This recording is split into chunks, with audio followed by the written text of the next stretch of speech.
Hello. Hi everyone. मेरा नाम युवराज है। और आज हम निखिल सर के साथ आए हैं इस वीडियो के अंदर। इस वीडियो के हम लोग बात करेंगे पर्सनल फाइनेंस और आप पर्सनल फाइनेंस को कैसे मैनेज कर सकते हो आपके। निखिल सर खुद एक सेबी रजिस्टर्ड आ रहे हैं। और आज के वीडियो के अंदर जो भी हम क्वेश्चंस पूछेंगे वो रिलेटेबली सब लोग के लिए रहते हैं, क्योंकि जो भी एक नॉर्मल बच्चा 20-22 साल का जो अभी अभी जॉब करना चालू किया है उसके जो मन में क्वेश्चंस आते हैं हम उसके आंसर्स लेंगे निखिल सर से। So hello Nikhil sir, thank you कि आपने हमें टाइम दिया और आप इस वीडियो के अंदर आए। Hello hi Yuvraj, thanks a lot for kind introduction. And definitely आपने जो बोला कि हम मोस्टली यंगस्टर्स, बट जो सबके अंदर ही ये डाउट रहता है पर्सनल फाइनेंस को लेके कि क्या सही फॉर्मूलाज हैं, किस तरह से इसको हमें करना चाहिए, क्या यूज़ करना चाहिए। इस चीज़ के बारे में हम डेफिनेटली बहुत इसमें बात करेंगे, लेंथ में बात करेंगे। जी सर। तो सर, वीडियो चालू होने से पहले मैं आपको बताना चाहता हूँ कि मैं एक नॉन फाइनेंस बैकग्राउंड से लड़का हूँ। तो मुझे फाइनेंस के बारे में कुछ भी नहीं पता है, तो इस वीडियो में आपको बहुत स्क्रैच से समझाना पड़ेगा कि कैसे कैसे फाइनेंस होता है, क्या क्या होता है, मतलब एकदम स्क्रैच से। चलेगा। मैं भी यस नॉन सर। फाइनेंस बंदा हूँ। मैंने भी इंजीनियरिंग किया हुआ है। जी सर। तो सर, वीडियो चालू करने से पहले मेरा एक क्वेश्चन था। जैसे मैंने अभी अभी आपको बताया कि मैं 20 साल का हूँ और मैंने अभी अभी जस्ट जॉब चालू की है मेरी। और मैं समथिंग अराउंड 20-25 थाउजेंड कमाता हूँ। तो आपके पर्सपेक्टिव से मुझे मेरे फाइनेंसेस को कैसे देखना चाहिए और मुझे कैसे उनको मैनेज करना चाहिए, ताकि जो मेरे अपकमिंग फ्यूचर के फाइनेंशियल गोल हैं और मैं उसको जल्दी फुलफिल कर पाऊँ और मैं जल्दी फाइनेंशियली फ्री हो पाऊँ। राइट। तो फाइनेंशियली फ्री होना एक बहुत ही सब्जेक्टिव क्वेश्चन है युवराज। 10 20 30 साल तो एटलीस्ट आपको एक्सपेक्ट करना चाहिए। आपने भी काम करना चालू किया है, काम करना में ही आपको अपने इंटरेस्ट को खोजना चाहिए। बट जो फाइनेंस की आप बात कर रहे हो या पर्सनल फाइनेंस की आप बात कर रहे हो, जितना भी आपका सैलरी है उसका आप, अगर आप यंग हो और अनमैरिड हो, तो आपको 40 से 50% पैसा इन्वेस्ट करना चाहिए। 7 8 हज़ार रुपए हर महीने एक एसआईपी करने की कोशिश करना चाहिए। चाहे आप म्यूचुअल फंड्स में करें या इंडिविजुअल स्टॉक्स में करें, हमारे साथ करें, या फिर सिंपल एक किसी म्यूचुअल फंड में डाल दें, या फिर कोई भी ऐसा इन्वेस्टमेंट आप पकड़ सकते हो जो आप 40 से 50% आप इन्वेस्ट कर सकते हो। एंड आई थिंक वो एक आपका इन्वेस्टमेंट ऑफ लाइफ टाइम होगा अगर आपने 4 5 साल भी कर लिया। क्योंकि इस एज में आपके पास ज़्यादा एक्सपेंसेस नहीं होंगे। किसी के पास भी नहीं होते हैं जब तक मैरिज नहीं होती है, या फिर जब तक किड्स नहीं होते हैं। तो 40 50% आप इन्वेस्ट कर सकते हो, और वो आपका लाइफ चेंजिंग मोमेंट होता है। क्योंकि मुझे याद है, I was 25 26, I was making good money. But सबसे बड़ी इंपॉर्टेंट बात यह है कि मैंने उस पैसे को पूरा का पूरा 80 to 90% मार्केट में इन्वेस्ट किया। जी एंड सर। इवन दो मैंने 2013 से इन्वेस्टिंग जर्नी चालू की, और 16 और 17 तक मैंने सीएजीआर टर्म्स में कुछ भी नहीं कमाया था। In fact I was very much disappointed. Hmm. But जब मैंने अपनी जर्नी दोस्तों के साथ शेयर करी अपने, कि मैं बहुत डिसअपॉइंटेड हूँ और ऐसा वैसा, तो उन्होंने मुझसे पूछा कि कितना पैसा इन्वेस्ट किया है अभी तक। जब मैंने वो जो अमाउंट उनको बताया, जी सर। तो दे वर वेरी सरप्राइज्ड। क्योंकि मैंने एटलीस्ट इन्वेस्ट किया, मैंने एटलीस्ट सेव किया, और उतना पैसा मेरे डीमेट अकाउंट में जमा हो गया। जबकि उनके अकाउंट से वो पैसा धीरे धीरे धीरे करके खर्चा हो गया, या फिर एक्सपेंसेस, या फिर रिश्तेदार या फिर दोस्त को उधार देने में ये सब होता है। ये सब रियल प्रॉब्लम्स हैं। जितने भी यंगस्टर्स हैं उनकी, ये जैसे ही बैंक अकाउंट में पैसा आता है, खर्चे बढ़ जाना, या फिर होटल्स में पार्टीज हो जाना, दोस्तों को उधार दे देना, रिश्तेदारों को दे देना, कुछ ऐसे एक्सपेंसेस कर लेना, कुछ ऐसे गलत इन्वेस्टमेंट्स कर लेना जो डबल और 4 गुना की बातें करते हैं। और इस तरह से 4 5 साल शुरू में ज्यादातर यंगस्टर्स के ऐसे ही जाते हैं। 22 साल से 27 28 साल तक उनके ऐसे ही चले जाते हैं, और जितना भी कमाया होता है वो इन्वेस्ट नहीं कर पाते। तो मुझे लगता है ये गोल्डन एज है आपकी। अ, अभी से अगर आप 20 साल से ही, 22 साल से ही अगर आप इन्वेस्ट करते हो, 6 7 साल में आपका एक अच्छा कॉर्पस हो जाएगा। इवन दो अगर आपने मार्केट में पैसा नहीं भी कमाया तो भी वो एज अ सेविंग बहुत बड़ा अमाउंट हो जाएगा। Right, right. Thank you sir. और सर अभी हम बात करते हैं, जैसे मैं आपको बहुत फॉलो करता हूँ हर जगह, तो और मेरे कुछ नोन में भी लोग हैं जो आपको फॉलो करते हैं, और आपने अभी कुछ दिन पहले हमें पता चला आपने एक टूल लॉन्च किया है called intrinsic analytics tool, right?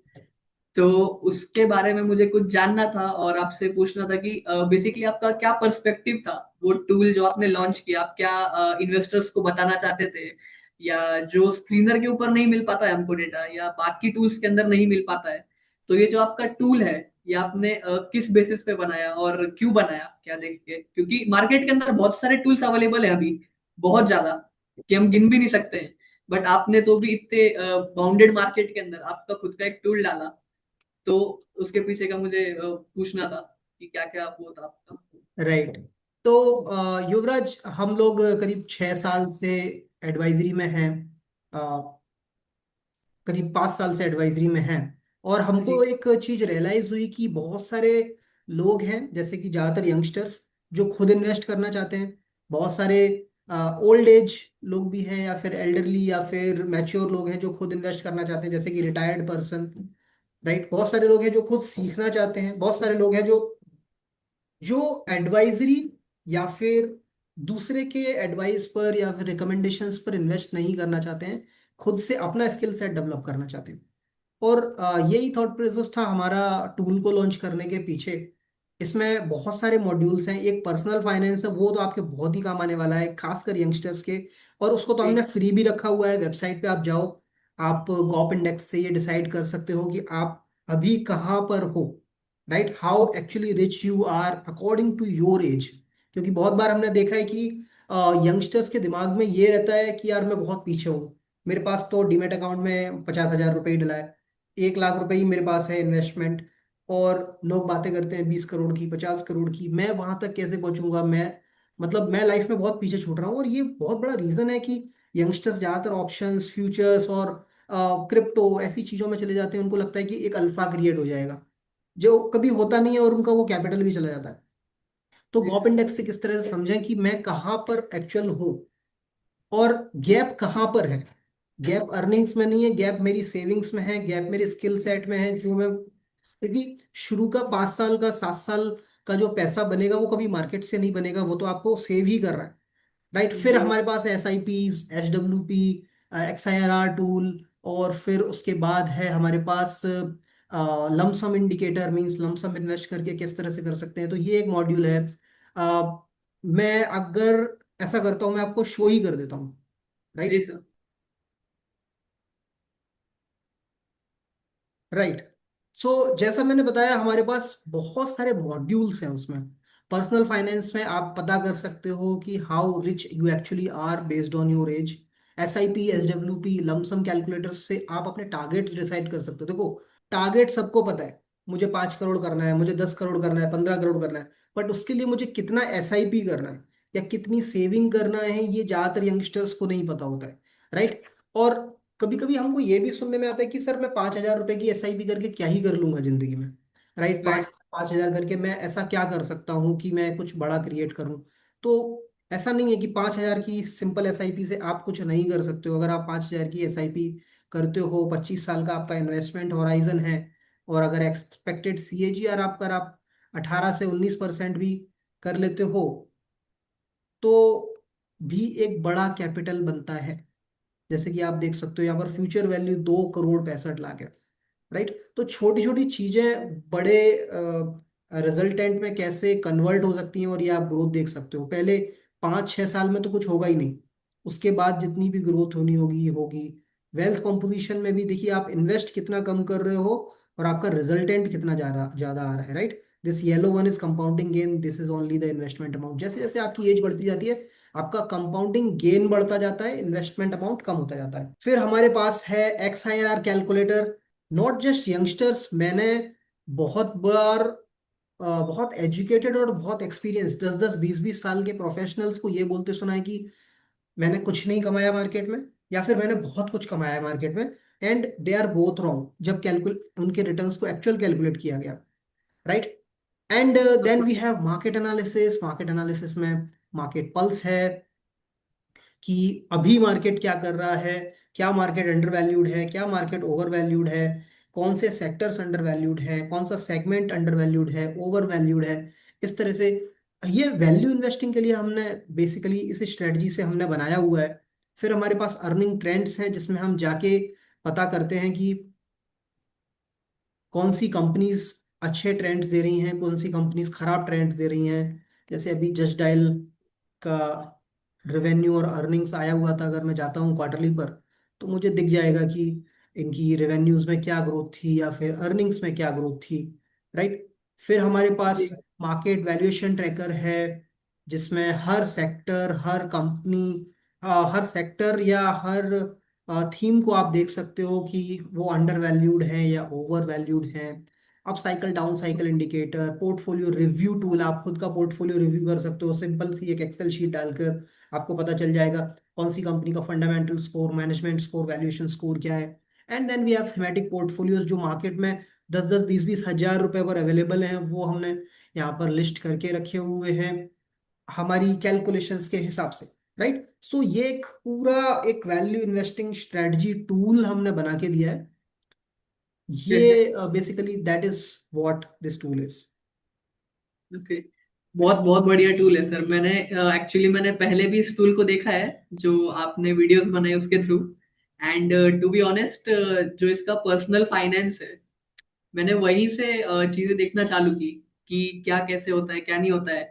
और इसके अंदर अभी आप मेरे साथ हैं यहाँ पे, तो फिर मैं आपसे बहुत अच्छे से डेप्थ में जानना चाहूंगा कि उसके अंदर क्या क्या है। जैसे अभी पर्सनल फाइनेंस के अंदर जो गॉप इंडेक्स था, वो मैंने कहीं पे भी नाम नहीं सुना, उसका कभी भी नाम नहीं सुना।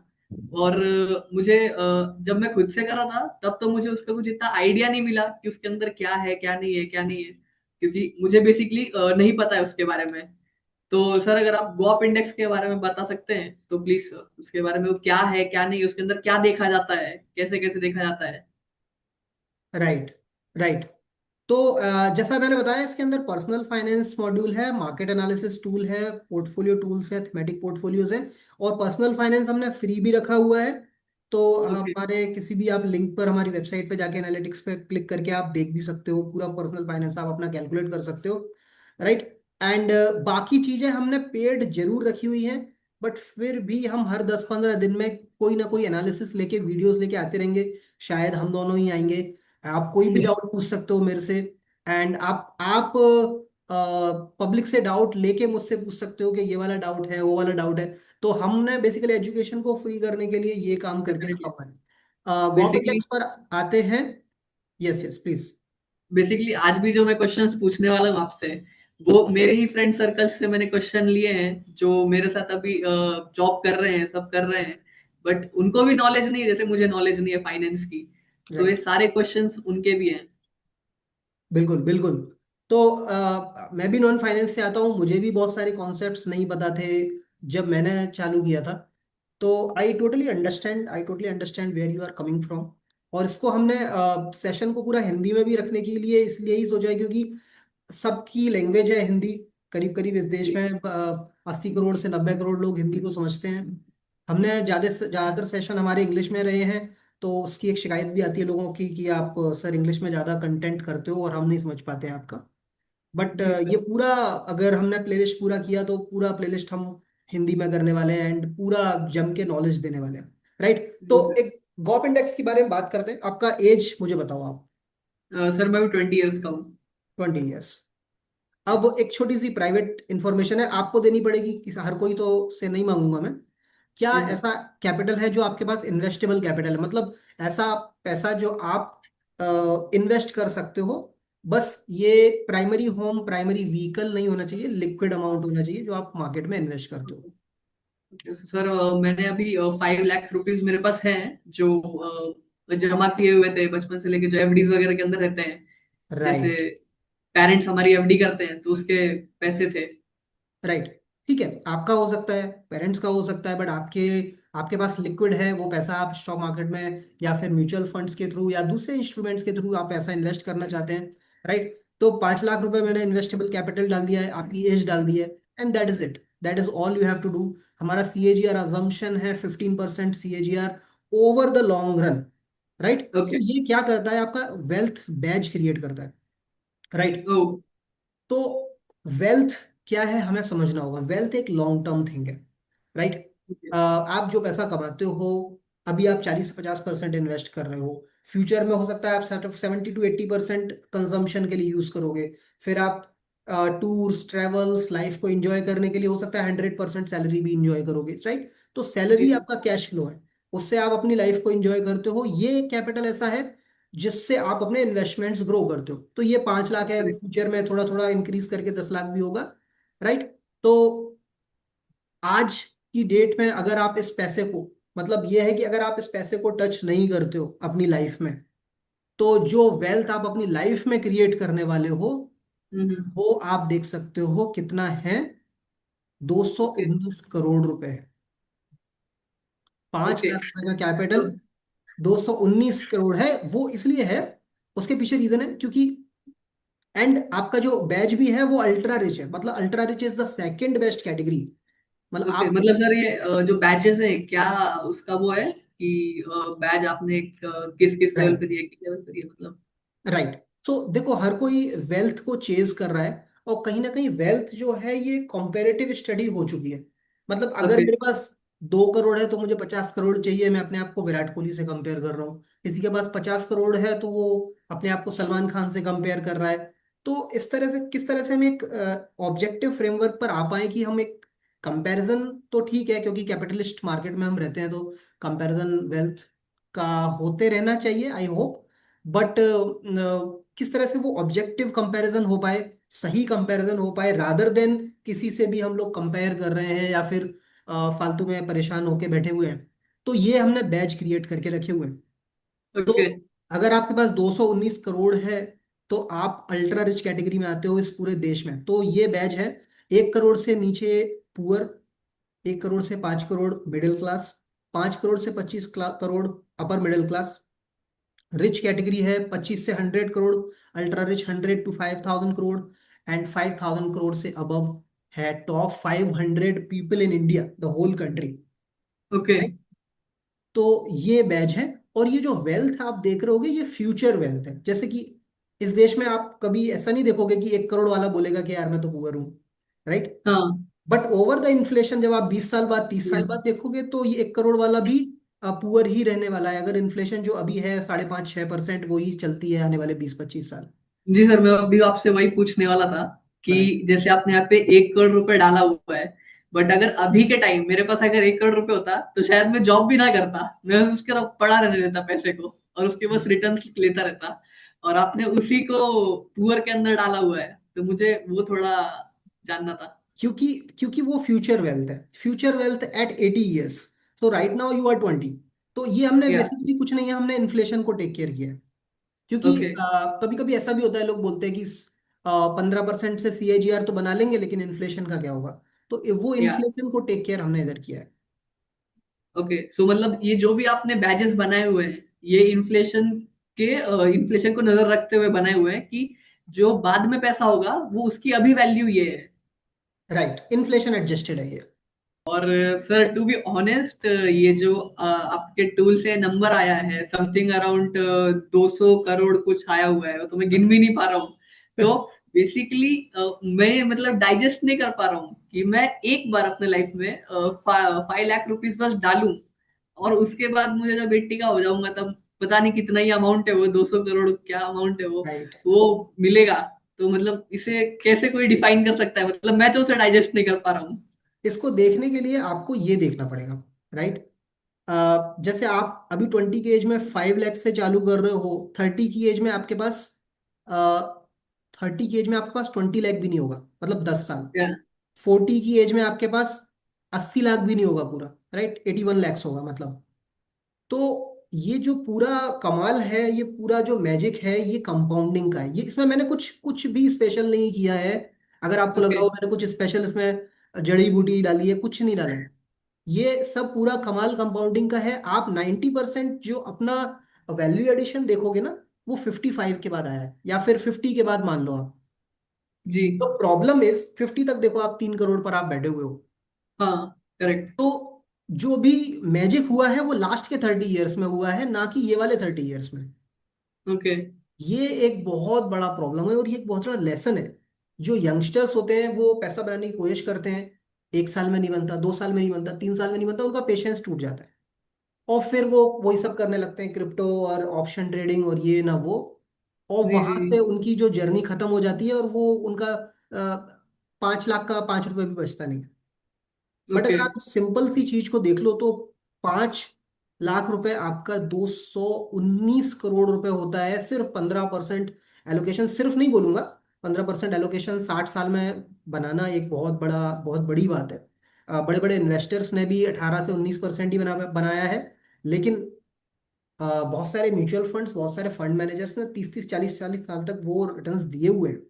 राइट। ओके। तो इम्पॉसिबल भी नहीं बोलूंगा और बहुत छोटी बात भी नहीं बोलूंगा, अच्छी बात ही है 15% बनाना। और सर आपने अभी एक टर्म यूज किया, कंपाउंडिंग, की बहुत अच्छी चीज है। तो मैंने बहुत लोगों से सुना है कि कंपाउंडिंग को अभी के टाइम एट्थ वंडर बोला जाता है, राइट? तो आप थोड़ा अगर कंपाउंडिंग के बारे में एक्सप्लेन कर देंगे कि कंपाउंडिंग क्या रहती है, कैसे होती है कंपाउंडिंग बेसिकली। और जैसे अभी आपने दिखाया कि मेरा कॉर्पस जो था वो 50, जब तक मैं 50 का तब तक बस 3 करोड़ रुपए था। But with in the 30 years जो मैं 50 से 80 तक गया, वो इतना बढ़ गया कि वो 200 करोड़ बढ़ गया वो। राइट। तो yes, exactly that is what compounding is. Compounding का इफेक्ट लास्ट के 30 साल में दिखता है, शुरू के 30 साल में दिखता ही नहीं। अभी आपने 5 लाख से चालू किया और 50 तक आपका सिर्फ 3 करोड़ ही हुआ। राइट। वो इसीलिए हुआ ओके। क्योंकि आपका जो बेस है वो बहुत छोटा है। एक बार आपका बेस बढ़ गया, फिर सेम सीएजीआर के लिए वजह से भी आप 3 करोड़ से 219 करोड़ तक चले गए विथ इन लास्ट 30 ईयर्स। तो ओके। ये एक चीज है, यही कंपाउंडिंग की बेस्ट बात है, या फिर जर्नी की एक बहुत अच्छी बात है। इससे आप, इसका देखो, इसका एप्लीकेशन क्या है। इसका एप्लीकेशन ये है कि अगर लेट से मैंने 40 की उम्र में, कोई मान लो कोई मुझसे आता है, वो बोलता है मेरे पास 40 है और उम्र, और मेरे पास 3 करोड़ रुपए है, क्या मैं रिटायर हो सकता हूँ? राइट। ओके। तो ये आपका 3 करोड़ हो गया। तो बेसिकली 40 साल की उनकी उम्र है, उनके पास 3 करोड़ का एक्स्ट्रा कैपिटल है, जिस जो उनको अपने एक्सपेंसेस में नहीं लेना है। और एक्सपेंसेस के लिए उनके पास है जो इसका डिविडेंड आ रहा है, या फिर उनके पास जो दूसरे एफडीज वगैरह है जिससे 6% 8% करके वो कमा लेते हैं, या एचडब्ल्यूपीस हैं। जी। राइट। तो वो अपने आप को ये आंसर दे सकते हैं कि मैं क्या, मैं रिटायर हो सकता हूँ आने वाले 2 साल में या 3 साल में। तो अगर आप देख सकते हो ये बहुत कंफर्टेबली रिटायर हो सकते हैं, क्योंकि सेकंड बेस्ट कैटेगरी में वो आते हैं, ultra rich, they he is already ultra rich. तो इस यस। क्वेश्चन का आप आंसर दे सकते हो। ओके। और आने सो वाले इट्स 40 साल में वो उनका कैपिटल भी ग्रो होगा अगर वो इसको टच नहीं करेंगे तो। ओके। तो इट्स बेसिकली अबाउट कि आप इन्वेस्टेड रहो और आप लॉन्ग टर्म तक रहो, राइट? राइट। आपको लॉन्ग टर्म रहना है, आपके फंड मैनेजर्स हो सकता है चर्निंग करते रहे जैसे जैसे उनको लगेगा कि, लेकिन आपको इन्वेस्टेड रहना है, मार्केट में इन्वेस्टेड रहना है। ओके। हाँ, एक कंपनी से आप निकल सकते हो, लेकिन आपको मार्केट में इन्वेस्टेड रहना है। और और सर जो देखिए, मैंने आपने ये मैंने यहाँ पर लिखा भी है, रिमार्क्स भी हमने बहुत अच्छे डालने की कोशिश करी है। Ultra rich is a second best best category according to gap index. You are doing okay. Great. Use this investable capital to create wealth and don't withdraw much from it. Use your salary और income जो भी है आपकी, passive income है या salary है, to enjoy life. You are creating a legacy. Right.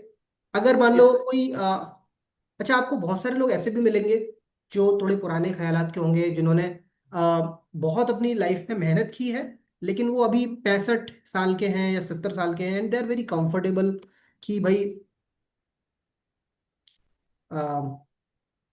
But they have only let's say 1 crore rupees.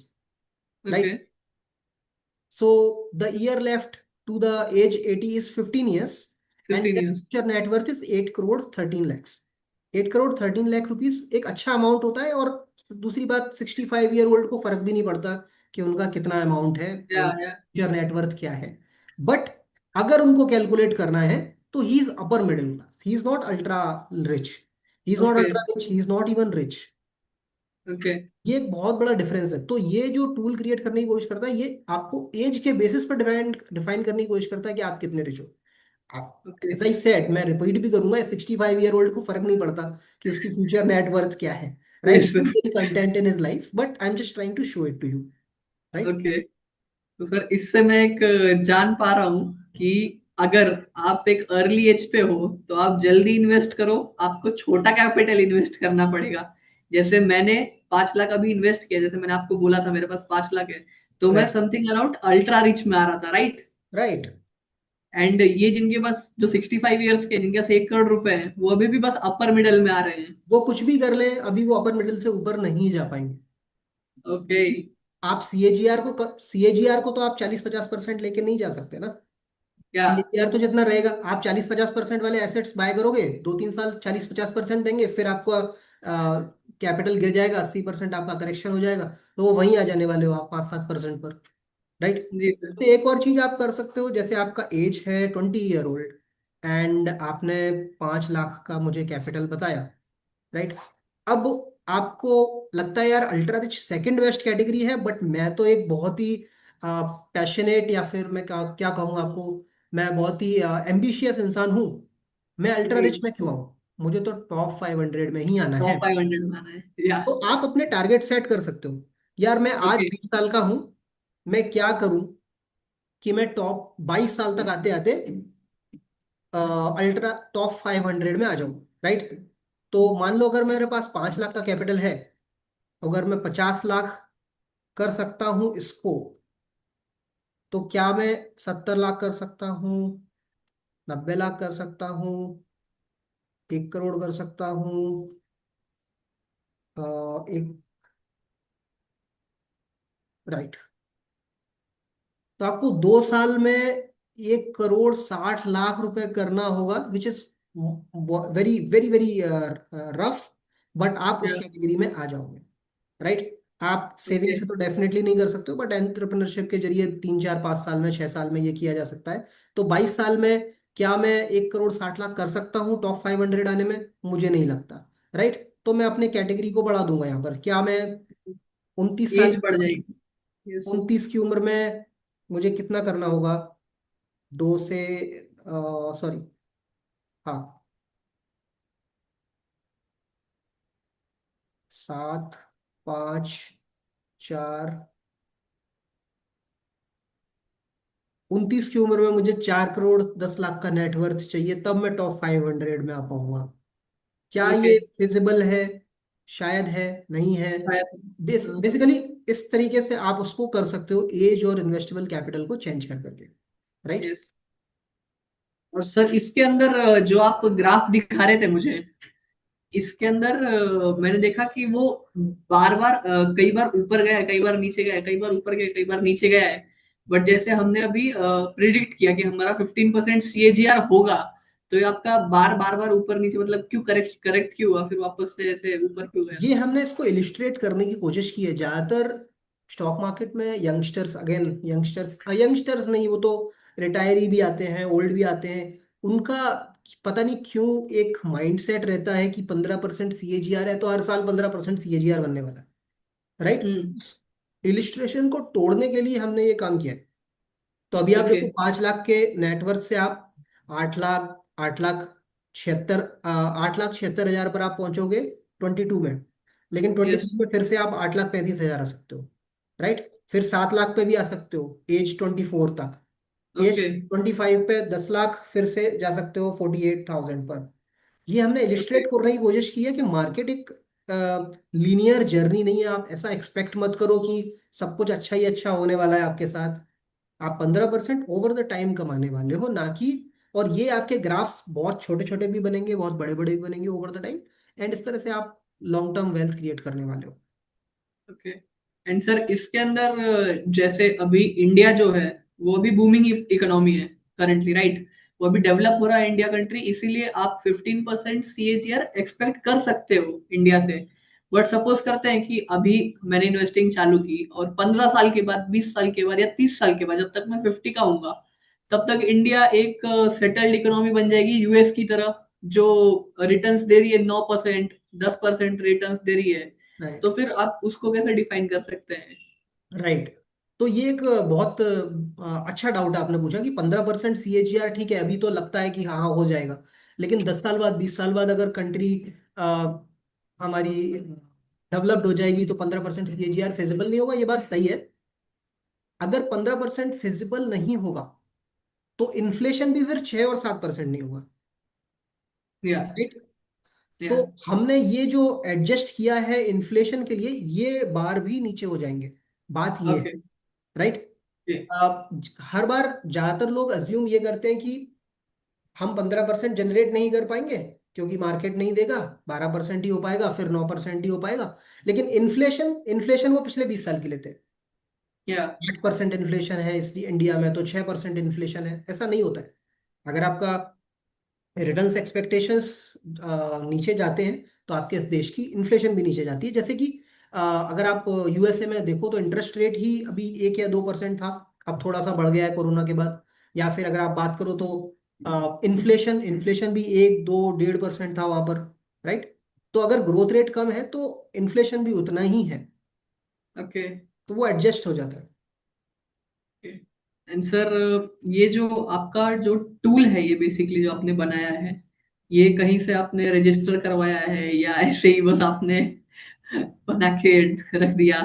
ये tool हमारा रजिस्टर है, हमने रिसर्च पेपर भी पब्लिश किया है। SSRN okay. वालों ने जो कि बहुत ही रिस्पेक्टेड कम्युनिटी है रिसर्च पेपर्स में, उन्होंने हमारे टूल को पब्लिश भी किया है। यहाँ पर आप देख सकते हो, ये हमने रेफरेंसेस में डाला हुआ है SSRN पेपर, यहाँ पर हमने पेपर को पब्लिश किया है। Okay. Yes. Right. And okay. Cop is design to show,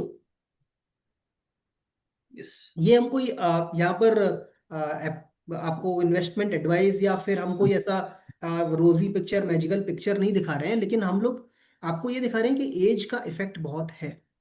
या अगर आपके पास एज का वेल्थ है तो आपके पास बहुत बड़ा वेल्थ है, अगर आप सही से इन्वेस्टमेंट करो और अपना हेड जो है स्ट्रेट रखो कि हाँ मुझे यही करना है तो। ओके। बहुत अच्छा लगा सर ये घॉप इंडेक्स सुन के। अभी जैसे कि ये मॉड्यूल अभी अच्छा खासा बड़ा हो गया है, और मुझे पर्सनल फाइनेंस ही नहीं, जो बाकी के भी मॉड्यूल्स हैं आपके, जैसे पर्सनल फाइनेंस हो गया, मार्केट एनालिसिस हो गया, पोर्टफोलियो टूल्स हो गए, थेमेटिक पोर्टफोलियोज हो गया, तो इसके अंदर जैसे आपने अभी ये समझाया मुझे, तो मुझे बाकी के अंदर भी बहुत इंटरेस्ट बढ़ गया है कि उसके बारे में भी जानना है। तो अभी राइट। सर ये मॉड्यूल तो बहुत बड़ा हो जाएगा, बट डेफिनेटली हम लोग दूसरे मॉड्यूल्स के अंदर बाकी के जो बंडल्स हैं वो कवर करेंगे, और जो पर्सनल फाइनेंस के अंदर की भी चीजें हैं वो कवर करेंगे। ठीक है, तो आप जो वॉचर्स हैं उनको बोलो, अगर वो पार्ट 2 चाहिए तो हम डेफिनेटली पार्ट 2 लेकर आएंगे। उसमें हम पर्सनल फाइनेंस की बात तो करेंगे ही 1-2 मॉड्यूल्स में, फिर उसके बाद मार्केट को किस तरह से देखें। Yes sir. मार्केट में जब हम एंट्री करते हैं सबसे पहले क्या देखना है, फिर हमको मार्केट के बाद सेक्टर देखना है, सेक्टर के बाद सेक्टर में बेस्ट कंपनी देखना है, कंपनी का फंडामेंटल एनालिसिस करना है, अपने पोर्टफोलियोज को चेक करना है, मार्केट क्या हम्म। ट्रैक कर रहा है, कौन सी थीम्स चलने वाली हैं, ये सब हम ट्रैक करेंगे आने वाले 10-15 वीडियोस की प्लेलिस्ट में। तो आप अपने वीडियो व्यूअर्स को बोलो कि वो ज़्यादा से ज़्यादा हमको प्यार दें, और फिर उसके बेसिस पर हम लोग न्यू वीडियोस बनाते रहेंगे जी यार। Sir, definitely sir. जैसे अभी पर्सनल फाइनेंस के अंदर भी मैंने देखा, तो वहाँ पे SIP कैलकुलेटर्स थे और SW पे कैलकुलेटर्स थे। तो SIP तो अभी बहुत ही ज्यादा ट्रेंड में चल रही है, मैं नाम सुनता रहता हूँ, सब कुछ सुनता रहता हूँ। तो यार डेफिनेटली जो हमारे व्यूअर्स भी रहेंगे उनको भी ये सब जानने की बहुत इच्छा होगी। और मैं हमारे सारे व्यूअर्स को बोलना चाहूंगा कि आपके जो भी क्वेश्चंस हैं, जो भी आप पर्सनली पूछना चाहते हैं, वो आप कमेंट सेक्शन में लिख सकते हैं या पर्सनली भी DM कर सकते हैं। तो अगले आने वाले वीडियोस के अंदर हम लोग उसके बारे में डिस्कस करेंगे और आपके डाउट्स क्लियर करने का जरूर ट्राई करेंगे। Okay. Thank you, yes. Thank you Yuvraj. Thank you Nikhil sir, आपके टाइम ओके। के लिए। Thank yes. यू।